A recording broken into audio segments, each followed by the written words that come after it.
Lengketnya Vena dan Ferry Irawan, pengantin baru pamer mesra di kamar hingga betap. Vena Melinda dan Ferry Irawan nikmati momen sebagai pengantin baru.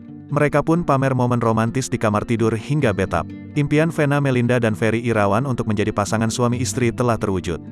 Mereka resmi menikah pada Senin, tanggal 7 Maret tahun 2022 di Pulau Dewata, Bali.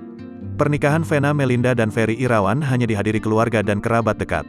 Vena tampil anggun dengan kebaya bernuansa abu-abu. Kendati memakai hijab, ibunda dari Verrell Bramasta itu tetap menggunakan konde sebagai hiasan di kepalanya. Sementara itu, Ferry Irawan terlihat gagah dengan busana berwarna abu-abu yang dipadukan dengan kain sebagai bawahan. Setelah akad nikah, Vena dan Ferry lanjut menggelar resepsi pada malam harinya. Menjadi pengantin baru di usia yang tak lagi muda membuat keduanya banyak disorot. Vena dan Ferry pun tak ragu membagikan kehidupan baru mereka sebagai pasangan suami istri.